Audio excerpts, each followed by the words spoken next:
Hello everyone, welcome back to my YouTube channel. If you are new here, welcome. I'm happy you decided to join us today. As you can see by that title down below, you guys, today we'll be reacting to the Fat Electrician here again on this channel. The name of this video is German Tanks versus American Cropduster. I do not know what to expect, but I know I'm ready to get into this video so we can learn some things, okay? Let's get into it. Gene Razak from Starship Troopers, one of my favorite characters in cinematic history, the history and philosophy teacher that goes into combat when war starts and leads his former students. Well, oh, wow. I found the real life version and it's even cooler than the movie.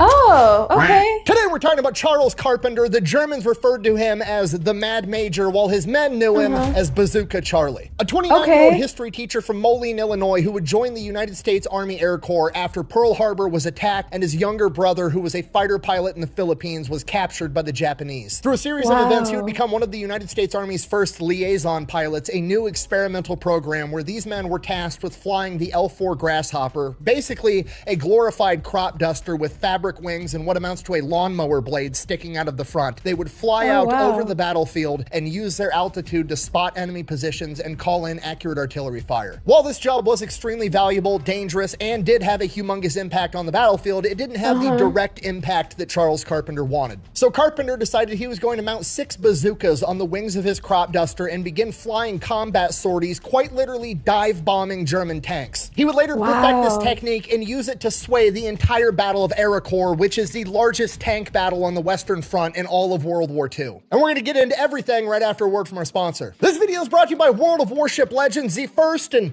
probably only video game I'm ever gonna be in. Good game, everyone. That was a great battle. Now, previously, I was only available on PC, but to celebrate the Navy's 250th birthday, I am now available on consoles. You're gonna unlock me, the battleship, the USS Texas. Okay, we gotta get the game, y'all. And a bunch of just so we can play Nick. And that is available for absolutely everybody. We could be his character. Play from now until November 28th, 2025. And if you're new to the game, you're gonna get a bunch of extra freebies on top of that. The game is free, it's pretty easy to play, and it's one of the only games that I actually do play. You get to captain your own ship in naval warfare, being historically accurate ships like the USS Texas, the USS Iowa, or the USS Enterprise. And it's not all just American ships. You could be other historic ships from different nations. You could be the Japanese Yamato. You could be the German Bismarck. I mean, I don't know why you would. They're both at the bottom of the ocean right now, which seems like a bad strategy if you want to win, but whatever, you do you. And it's not just influencers like me that you can unlock to be the captains of your ship. You can unlock real captains from history. You can actually have Willis Ching Lee be the captain of the USS Washington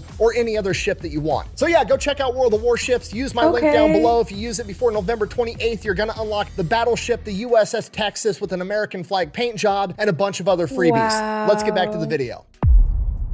Chapter 1, Our story the begins teacher. August 29th, 1912. Charles Carpenter is born. He is the oldest of 6 kids. He has 2 brothers and 3 sisters. He grows up in Illinois, and like pretty much every other World War II hero we talk about, he grows up dirt poor. You guys know the drill. Unfortunately, the young Charles's dad was not that great of a guy. He had an alcohol problem, he had a gambling problem, and we don't really know how old Charles was when this happened, but in his childhood, his dad would end up losing their 1,000-acre farm in a gambling game, and he would walk out of their lives forever, abandoning his family, his wife, and all 6 kids. Now, something like that happening would absolutely destroy most people, but Charles Carpenter is the main character, and without a positive male role model in his life, he turns to books. He turns to literature and reads all the great books he can find. And that becomes his positive male role model. That's how he learns how to be a man. And it works. He's super hardworking, he's very intelligent, does great in school, and he's a 3-sport athlete playing football, basketball, and track. Quote, my creed. I have resolved to exert all of my efforts towards being a nobler and stronger fellow, a gentleman, a scholar, a friend, and a real man. To the best of my ability, I will ever strive for self-control, self-improvement, freedom, wisdom, courage, generosity, truth, and the true nobility before God and men. I will be better. Charles Carpenter. Okay, he wrote that at 17 years old after his dad had lost everything and abandoned him and his family. Okay, the dude knew he was the main character all along. For high school, he gets a full ride scholarship to Roosevelt Military Academy, and then after that, he gets a full ride scholarship to Center College in Kentucky, both for football and track. While he's there, he joins the Civilian Training Corps, which is kind of like an old version of ROTC, where you get to become a military officer when you do classes during college. Basically, he has to go off to 2 weeks of training every summer, all 4 years of college, and then once he graduates from college and finishes the program, he's offered a spot as a second lieutenant in the Army Reserves as a pilot. So that's what he does. He goes off to college, studies history, studies philosophy, decides he wants to be a history teacher. He wants to be able to go into a classroom full of kids and find the kids that are like him and be their strong male role model that he never had. And that's what he does for years. And when he's not teaching history, he's a flight instructor. But being the history guy, he can also kind of see the future, because history is the best predictor of the future, and he sees all the tensions and everything rising in Europe. And in his personal journal in the 1930s, he would write, and I quote, "Life is far crueler than death, and nations are feverishly preparing to slaughter again." So he knew that World War II was coming, probably a lot sooner than most other people did, but he's one man. He's a history teacher in Moline, Illinois. What can he do? So he just keeps living his life. He keeps teaching history in the day, keeps teaching pilots at night, and then on the weekends, he would go to the next town over to go to the dance hall to try to find a wife, a big dance hall called the Coliseum. One night at the Coliseum, he picks a lovely young lady out of the crowd. Elda, also known as Bunny, asked her to dance. They dance all night. They have a great time. She's awestruck that this perfect 10 of a man, he's got a job, he's athletic, he's handsome, is hitting on her. And at the end of the night, he asks her, "Hey, could I take you out on a real date?" And she wasn't very confident, and she panics, and she's like, I have a date with my girlfriend scheduled for that night already. So Charles Carpenter's like, "Oh, okay, I guess," and that was the end of it. Bunny spends the next weeks and months just kicking herself in her own ass for shooting down this perfect 10 of a man, and then eventually, after a couple of months, they run into each other at the Coliseum again. They dance all night, have a great time, and Charles Carpenter shoots his shot again. They go out on a date, and 3 months later, they were married. According to Bunny, and I quote, "We were so in love, we couldn't eat." Fast forward, Charles Carpenter is living the American dream. Despite his rough childhood, he's college educated, he's a high school history teacher, living his dream job, he's happily married, his wife is pregnant with their first child, and then in 1941, Japan attacks Pearl Harbor. And at essentially the same time, they also attack the Philippines, where his brother, the fighter pilot, is currently stationed, and they destroy his brother's plane in the opening attack. His brother's now a POW, all of his former students are getting drafted and going off to war, and he could probably get away from the draft. Being at home as a teacher is an important job. He could probably get an exemption, but that's not the man that Charles Carpenter is, so he volunteers to go off and joins the military too at 29 years old. Now, because Carpenter's already college educated, he's already an Army officer, he's already a flight instructor, the Army determines they're not going to send him off into combat. They're going to send him to Miami, where he's going to be an instructor and teach other people how to be officers and how to fly planes. And while that might be a dream job to most people, being able to stay stateside, safe, healthy, happy, it's not really what Carpenter wanted, but that's what the Army told him to do, so he's going to do it to the best of his ability. So in early 1942, he gets in his car in Illinois and drives all the way to Miami, and the road trip there is absolutely crazy. Pearl Harbor just happened, and they're already rationing gasoline. They're rationing rubber for tires. They're rationing absolutely everything. At one point, Charles picks up a hitchhiker, and that hitchhiker explains to him that he's a merchant marine and his ship had been sunk by a German U-boat, and he's trying to make his way home to his parents because his parents think that he's dead. And the entire thing is just surreal to him because he's read and studied so much history, and he realizes during this road trip that he's now living through history. Wow, chapter 2. So he gets to Miami, starts doing his job, and it's not his thing. I mean, he's good at it. He can train people how to do stuff. He's a teacher. He knows how to teach. He knows what he's talking about, but he just feels wrong about the fact that he's teaching somebody how to go off and fight a war when he's never gone off and fought a war himself. So he decides that's what he needs to do. The problem is he's too valuable where he's at. They're not going to let him just change his orders and go join a normal aviation unit and abandon this teaching job because he's the best man for that job. The only way he's going to get out of these teaching orders is if he volunteers for something so so dangerous that it's a volunteer-only basis, and he does exactly that. He volunteers to be a glider pilot. Okay, what is a glider? They were used on D-Day. They're a really big deal. Not a lot of people have heard about them. It's basically a giant kite that's shaped like a plane. Okay, I know what you're thinking. Why on earth wouldn't you just, I don't know, fly another plane into combat? Why are you going to tow a plane-sized kite behind you? Well, you got to remember it's World War II. Raw materials are scarce. They're rationing everything. We can't make planes fast enough. We need more planes. More planes isn't an option, so this is the next best thing, to make a giant kite-shaped plane and tow it behind a C-47 into combat, and then cut the ropes, and they're gonna glide into the battlefield and have a controlled crash landing. And I think we can all agree, pretty crazy proposition for a military job, so obviously not a ton of volunteers, so when Charles Carpenter does volunteer, he gets accepted pretty much immediately. He gets shipped off into the glider training pipeline. First they send him to Tennessee, then they send him to Arkansas, then they send him to South Carolina. He's literally flying a giant kite, they're cutting the ropes, and he's practicing his crash landings over and over and over again. And this goes on for months and months and months. And you gotta remember, Charles Carpenter is a historian. He's always thinking the big picture. He's always known that these gliders were a bandage fix. They were just something that had to be done. They were not the ideal scenario. On top of that, they also have a very specific niche application of when and if these are ever gonna be used. So he kind of starts to feel like maybe he's wasting his time, because the longer this goes on, the more planes America is building, and maybe they're not gonna have to use these gliders at all, and maybe he's just wasting his time. And then one day on the bulletin board, there's another list for volunteers for a different crazy flight program called a liaison pilot. Now, conceptually, this job is nothing new. It's basically recon. It's just get up really high, be able to spot the enemy, report what the enemy's doing back to your chain of command. Back in the day, you'd send scouts up on the high ground. Back in World War I, you had hot air balloons, and now in World War II, they're gonna have liaison pilots. Why is that dangerous? Because they're flying an L4 Grasshopper, okay, which is literally just a J3 Piper Cub, which is like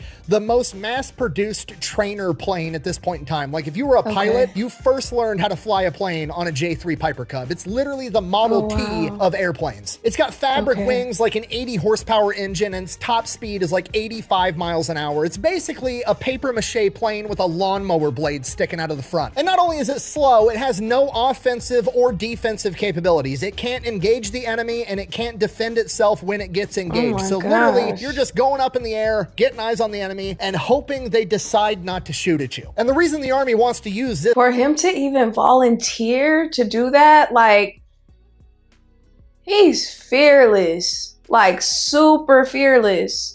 To use this feeble aircraft is because it's super easy to fly on, and you can land it in a random field. You don't need a runway, and you can take off and land in like 300 feet, which is actually where it got the name the L4 Grasshopper, because it's literally just a J3 Piper Cub, but the Army's got to give it a different name. And when the J3 Piper Cub was going through military testing, they were landing it in random fields, and this green little plane would hit the ground and skip and skid to a halt. And one of the generals said, "It looks like a damn grasshopper." And that's how it got the name the L4 Grasshopper. So these liaison pilots are going to be operating like a mile behind the front line, taking off from a random field, loitering over the battlefield for hours, calling in artillery, and reporting back enemy troop movements to their chain of command. Basically, liaison pilots in the L4 Grasshopper is the world's first version of a recon drone, except for, you know, the whole point of a drone is you can go do dangerous shit and not put your men in harm's way, but that's not really an option here. And Charles Carpenter is like, sounds great. Whatever gets me into the battle, sign me up.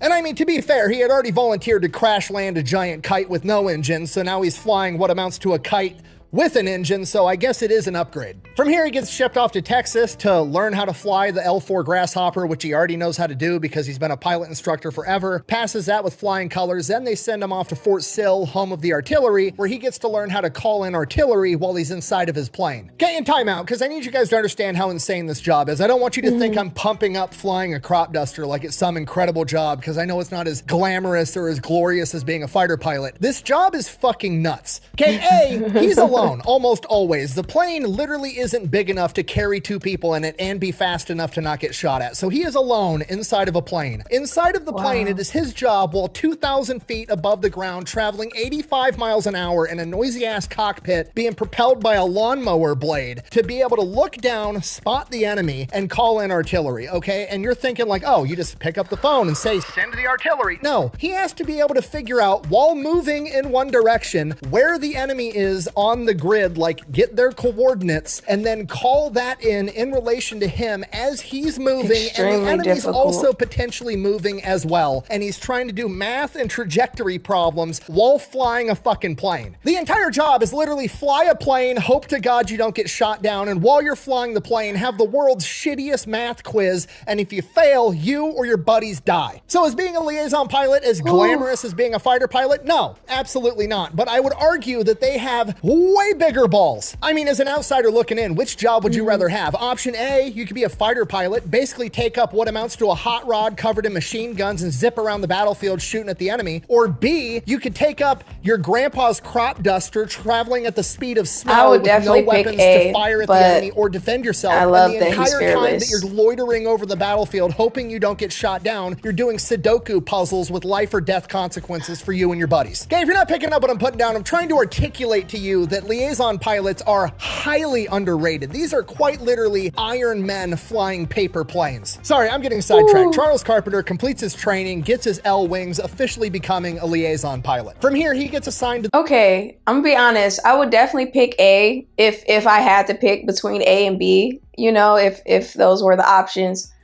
But if there was an option C that I just didn't have to do it at all, you bet your top dollar I'm gonna pick C, because I don't think I could be that fearless.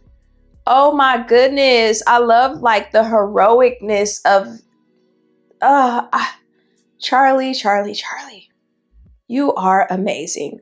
Let me just say that. Let's just get that out the way. This man is phenomenal, and I love the fact that he's so brave. I will say that.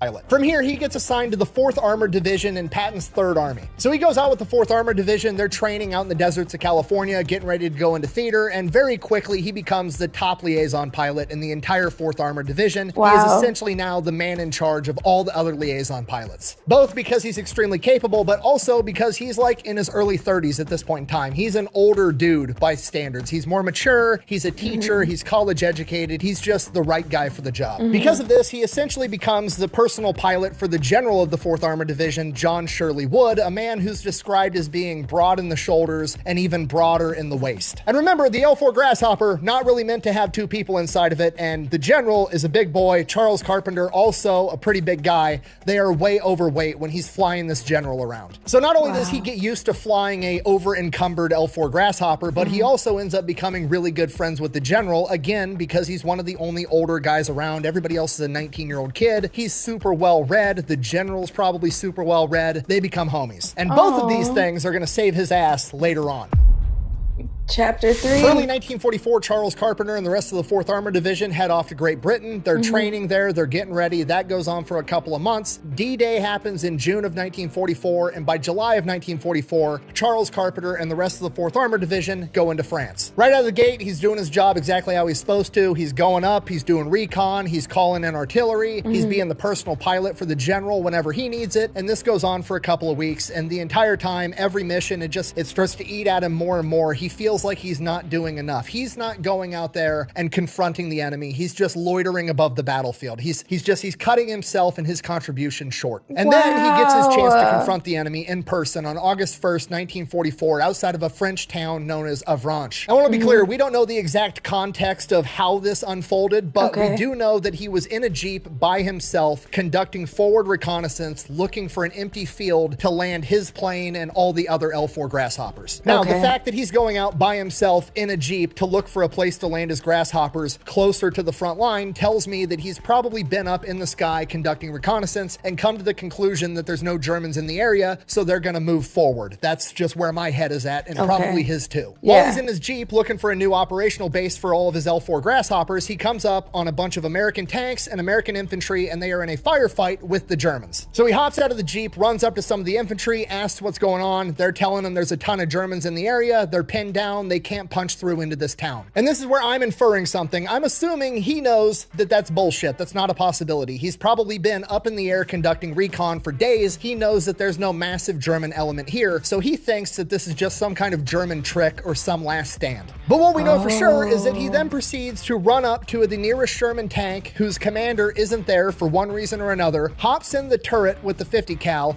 and yells down to the crew, "Let's go." He's an officer, they're lower enlisted, they listen to him. They drive straight into the Germans, firing the 75mm cannon on this Sherman with the other tanks and infantry following behind him, and they start clearing the town block by block, and every time they round a corner, he yells down to the crew, "Let it go," and they fire another round, forcing the Germans to retreat further, block after block, slowly clearing this entire town. As they round the last corner on the last block in this town, they're about to take the entire thing. Through the smoke and chaos of the battle, he sees a tank, and he yells down to the crew, "Let it go," and as soon as the words leave his mouth, he sees through the smoke that it's another Sherman tank. He has the gut-wrenching "oh shit" moment as time slows down, and before he can say a word, the gun fires. And he watches in slow motion as his tank fires on another American Sherman tank that's got a bulldozer blade attached to the front of it. And thank God the shell only hits the bulldozer blade, blows it off the tank, and nobody's hurt. Guess what? Okay. What? Fuck you! Fuck you! So that's great news. Nobody got hurt. Also great news, he just helped break through the German lines by leading this massive offensive into a French town. Bad news, the other tank commander who just got his bulldozer blade shot off crawls out of his tank and starts walking over to Carpenter's tank, rightfully furious and pissed off. And when he gets there, he's expecting to chew out, I don't know, another tank commander. And what he finds is a liaison pilot that's not even in this unit, that's not supposed to be there, that just commanded one of his tanks to shoot at his tank. It's only my third day out here, I don't know. So he goes from being furious to absolutely mega pissed, and to be fair, he's kind of justified. He immediately orders Charles Carpenter get arrested and says that he's gonna do everything he can to make sure he faces the firing squad for fratricide. What the? Luckily, his homie, General Shirley Wood, finds out that his pilot and buddy has been arrested. He goes, springs him out of jail, but it's the wrong chain of command, and he doesn't have enough sway to be able to get rid of the potential court-martial that Charles Carpenter is now facing. So, at the very least, he's not going to be facing the firing squad, but he's still potentially looking at getting dishonorably discharged from the military. So, General Shirley Wood takes the case to the next tier higher, somebody that can resolve this issue, his buddy from West Point, General Patton. General Patton hears about what happened. He says something along the lines of, and I quote, "That's the type of fighting man I want in my army," and gets rid of the court-martial and wipes his slate clean altogether. Now that part we know happened for sure, but I also believe that this is the point where Charles Carpenter was not only given a second chance, but I believe Patton also gave him the Bronze Star with V device and promoted him to Major at this point as well. Wow. See, now that's some bullshit. Unfortunately, I can't present that to you as 100% fact because I cannot find any of his medal citations or promotions anywhere in the National Archives. I'm assuming he's in that 80% majority that lost all their personnel records in the fire in Nick is so 1973. thorough But I with his believe at this point, information. Patton did I love award him the that. Bronze Star with V device and promote him to Major, which is absolutely on brand for General Patton. Chapter 4. All right, so had a little oopsies. Everything worked out all right. He's back in the saddle. He's not in trouble. He's going out on missions. Everything's back to normal. And then there's a rumor going around in the liaison pilot community that apparently somebody somewhere on the Western Front mounted a bazooka onto the wing of their L4 Grasshopper, fired it, and the plane didn't blow up. It didn't catch the wing on fire. It worked out. Okay, now bear in mind, this is a rumor. This is 15 degrees removed. Some guy told another guy that apparently this happened. But when Charles Carpenter hears that it happened, he's like, I'm fucking doing it. So he goes to his chain of command, asks permission, is like, hey, I heard this was possible. I want to give it a try. His chain of command, being cool as shit, is like, look, I'm not saying you're allowed to do that. I'm also not saying that if you did, I'm going to stop you, which he takes as the green light, and he does it. Okay, bear in mind, this is a rumor. He heard from a guy who heard from a guy that this is theoretically possible, and he's going to go out there and actually figure out how to do it. There's no YouTube tutorial. There's no how-to. There's no pictures of how it was done. He's just going to go out there and figure out how to mount a bazooka onto his plane. Which, to be fair, doesn't sound like it would be that complicated until you actually start to think about the fact that this is borderline approaching rocket science, right? I mean, you can't just be strapping big, heavy metal tubes onto the wings of aircrafts and expect it to not interfere with, I don't know, aerodynamics, weight distribution, all the shit that goes into, I don't know, keeping a plane in the fucking sky. Why isn't it possible? It's just Dang. not, you stupid bastard. And if you don't believe me, go make a paper airplane, throw it across the room, watch it go, and then pick it up, strap some weights to each wing, and throw it again and see how different it flies.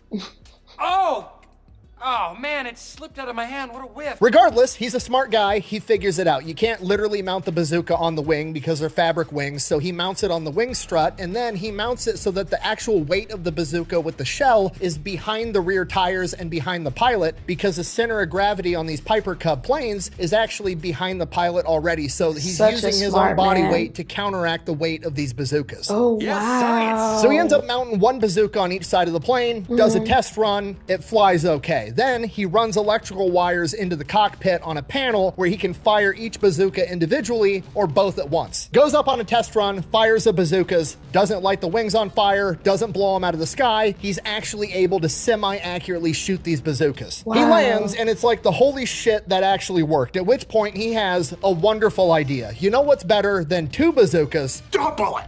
That's right, 4 bazookas. So he mounts 4 bazookas on his plane, goes up, does a test run, it works, comes back down, lands. You know what's better than 4 bazookas? 6 bazookas. Goes up, does a test run, it works again, comes back down, and lands. You know what's better than 6 bazookas on an L4 Grasshopper? Here I come. An L4 Grasshopper with 6 bazookas and a dope-ass paint job where he names his plane Rosie the Rocketer after Rosie the Riveter. From here, he takes his Grunts and Crafts project into combat. From here, things get a little bit fuzzy because, again, a lot of the documentation was probably lost in a fire in 1973, and there probably wasn't a lot of great documentation taken at the time to begin with because, again, he's a one-man show. If there's not a witness to verify whatever he said happened, they can't really prove it. They can't officially say that it happened. Wow. But what we do know is outside of Sens, France, there was some German tanks and some German armored cars that were now apparently on fire and blown up. We don't know if they were from his bazookas or from him calling in artillery or a combination of the two. I like to think it was a combination of the two. So Charles Carpenter, after presumably destroying a German convoy by himself and or with the help of artillery, decides, you know what, I'm gonna go land my plane in a field next to this burning convoy and inspect it and see what happened. I wanna see how good these bazookas are performing. So that's what he does. Lands his plane in the field, grabs a gun, goes out there to inspect it, finds 6 surviving Germans and takes all 6 of them as prisoner, and then proceeds to put bullets in the engine blocks of all the remaining vehicles that weren't burning yet. Okay, do you understand how ridiculous and gangster this is from the German perspective, okay? Because at this point in time, the German ideology was, if you see an American spotter plane, if you see a Grasshopper up in the sky, they don't have guns. They can't really hurt us. They can just call in artillery and have that rain down on our heads. So the strategy for them at the time was, if you see it,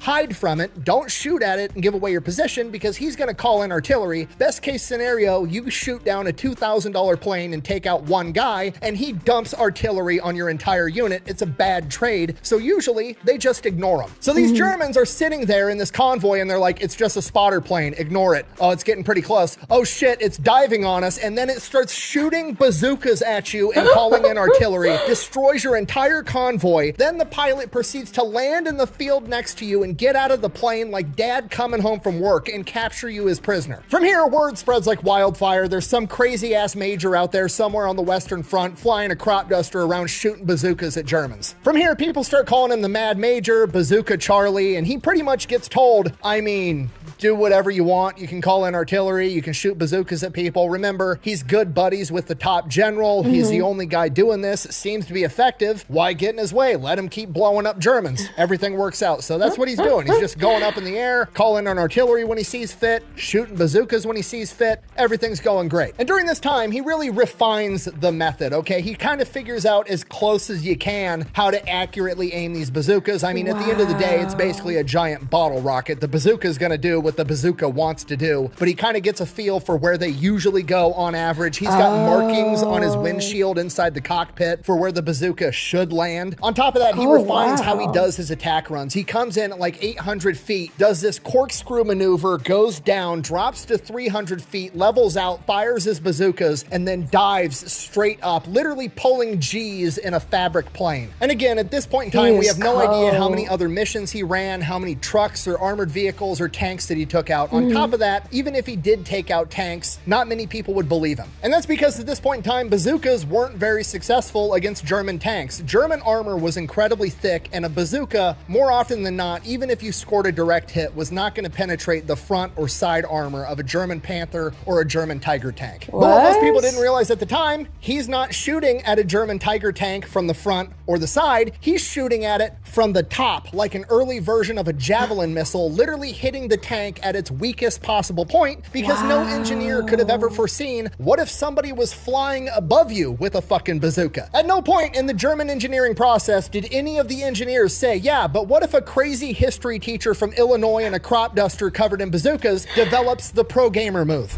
Yeah. Oh, shoot. Okay, if you're not picking up what I'm putting down, I'm trying to tell you it's not only possible for Bazooka Charlie to take out a German tank with his crop duster, it's probable. The only problem is it's one of those things you're going to have to see to believe, and he's a one-man show, so nobody's seen it but him. Wow. Yet.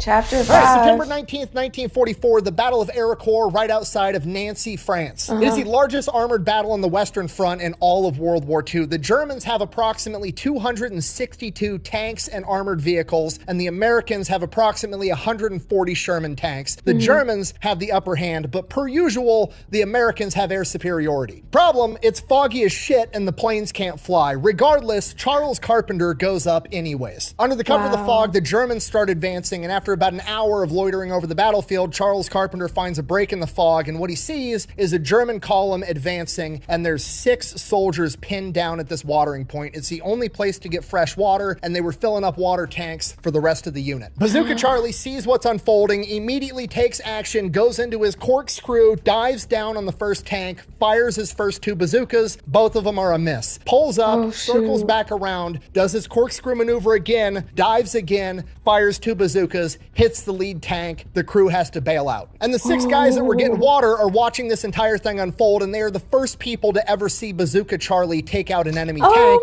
with a bazooka strapped to a crop duster, something that nobody would have thought was possible. I love that they seen it. Okay. Holy impressive. fucking shit. And Bazooka Charlie's still got 2 more bazookas fresh in the tank, pulls up again, circles back around, does his corkscrew again, dives on another tank, scores a direct hit. The Germans have no fucking idea what's going on. There's just a tiny little plane spawning out of the fog, taking out all of their tanks. They think it's some type of new weapon or an ambush or something crazy is going on, so they panic and retreat. The water crew escapes unscathed. They later confirm that he did in fact take out 2 enemy tanks, giving him his first 2 confirmed tank kills. He then flies back to base, has his ground crew reload the bazookas, and goes back up, fires all 6 bazookas again, goes back, reloads the bazookas again, goes back up, fires them all again. He fired no less than 16 bazooka rounds that day. Bear in mind, again, we have no idea how successful he was overall because he's a one-man show and he had to have witnesses to confirm stuff, but by the end of the day, he had ground confirmation from multiple other people that he had for sure destroyed 2 German Panther tanks, 2 armored vehicles, and at least 12 ground troops. But his impact on the overall battle was so much bigger than that because, again, the fog cover was preventing America from having air superiority, meaning that the Germans had a humongous upper hand. But Charles Carpenter going out in the fog, preventing them from advancing, throwing the Germans off their game, kept them on their heels long enough for the fog to lift, and by the time they realized what the fuck was going on, and it was one crazy guy in a crop duster, America had regained air superiority and flipped the entire battle on its head. By the end of the Battle of Arracourt, America had lost 30 tanks. The Germans had lost over 200 tanks and armored vehicles. Chapter 6. After the Battle of Arracourt, the legend of Bazooka Charlie goes from being a legend within the ranks of Patton's Third Army to being a legend back home. He is in newspaper articles absolutely all over the place. Personally, he doesn't really care for the attention. He doesn't really like the notoriety. He even writes back home to his wife Bunny and says, hey, don't talk to the press. I don't want the attention. In an interview, he even told a reporter, and I quote, some people around here think I'm nuts. but I just believe that if we're gonna fight this war, we have to get on with it 60 minutes an hour, 24 hours in a day. In addition to his newfound notoriety, he also has to deal with the fact that the Germans have caught on to his battle strategy and they have changed their tactics to ignoring spotter planes, to shooting absolutely everything they have at them all the time. Regarding that, he told a reporter, and I quote, "Word must be getting around among those to watch out for cubs with bazookas on them. Every time I show up now, they shoot everything they have. They never used to bother cubs. Bazookas must be bothering them a bit." Despite that, Bazooka Charlie goes out and continues to do Bazooka Charlie things, keeps going out on missions, keeps shooting his bazookas, keeps calling in artillery. And again, I reiterate for like the 15th time, we don't know how many enemy tanks and armored vehicles he took out during this time period because, again, he's a one-man show and everything has to have multiple eyewitnesses to be confirmed. Despite that, over the next month in October of 1944, he manages to bag 4 German tank kills confirmed, 2 of which were the German Tiger heavy tank, the baddest tank of World War II. The other 2 were allegedly Panther tanks, one of which was leading an entire column of tanks down a narrow road with ditches on either side, and Charles Carpenter dived on the lead tank, took it out, and then called in artillery and destroyed the entire column. Bazooka Charlie continues with his antics all through October, November, December, January. Again, documentation's not that great, but some accounts claim as many as 14 confirmed tank kills, as well as over 20 armored vehicles and countless enemy machine gun positions and ground troops. And somewhere along the line, he is also awarded a Silver Star and an Air Medal with Oak Leaf Cluster. But by February of 1945, he's hurting. He's got this massive lump on his neck. He has no idea what it is. He's extremely fatigued and tired, and he ends up getting hospitalized with battle fatigue initially. Army doctors don't know what to make of this lump on his neck. They send him off to Paris. He gets surgery, gets this massive lump removed, and he gets told that he has Hodgkin's lymphoma. They try to give him radiation treatment, but the Hodgkin's lymphoma is so advanced that they basically tell him, you've got a year, maybe 2 years to live. He is released from the army and sent back home. From here, he's reunited with the love of his life, Bunny, and his daughter, Carol, and he figures he's got 2 years left. He might as well make the most of it. He buys an Airstream trailer, and they tour the entire American West, and he gets to see all of the country that he fought for. Fast forward early 2000s, his daughter, Carol, is now in her 60s, and it's the early days of the internet, and she gets on the internet one day, and she's reading on war forums, and she finds a thread about her dad, and it's people talking about this crazy guy named Bazooka Charlie that supposedly mounted bazookas onto a Cropduster and eliminated a bunch of German tanks. But because there's such a lack of documentation and everything else, all the comments are doubting the validity of this story and nobody believes it. So she gets in this forum and she starts posting pictures that she has of her dad in theater, and she starts reading all of the letters that he had written back home to her mom, Bunny, and she helps validate this story and it becomes a known fact. She then, with some help of some other people in the aviation community, goes on to write a book about it. And in one of the pictures that she has of her dad posing next to his plane, Rosie the Rocketer, you can actually read the serial number on the plane, and aviation people track down Rosie the Rocketer and find her in a museum in Austria. They buy the plane, bring it back home, and restore Rosie the Rocketer to her wartime paint job. And Carol's daughter, a graphic designer, gets to actually paint the old paint job of her grandfather on the plane. But that's not even the best part. The best part is that after Charles and Bunny and Carol got to tour the American West in their Airstream trailer, Charles felt great. So they went back home and he still felt fine. So Charles went back to work being a history teacher, changing the world one classroom at a time. And a year went by and he was still doing fine. And another year and another year and another year. And Charles lived an additional 22 years after he was given a 1-year death sentence. He would finally succumb to Hodgkin's disease in 1966 at the age of 53, which is still a premature, tragic death. But the silver lining is he got to live an additional 22 years like he was dying. And I like to think Bazooka Charlie, of all people, was able to cram a lot of life into that 22 years under those conditions. And that's the best ending I could possibly give you. Thank you for watching. Best way to support the channel is go buy some merch over at thefatelectrician.com. Quack bang out. Yes, y'all. Carol, if you're watching this, I really hope you enjoyed it. I tried to do your dad justice. He's a humongous badass. So are you for all the work you did telling his story. And I tried to get a hold of you, but couldn't. But if you do see this, I would love nothing more than to buy you a first-class plane ticket out to San Antonio and have you on my podcast, and we can talk more about your dad. Oh, thanks. Nick, why you do this? Why? Dang it, you. Nick, you did phenomenal. By the way, love this story. Nick, this is the first actual story you got tears out of me. Usually I'm fighting back the tears and I make it. I always win. Today was the day, okay? That just goes to show how freaking amazing this story was, how amazing you did telling it, putting it together. Wow, wow, wow, wow. And I can't wait for her to come to your podcast because I know she's gonna come.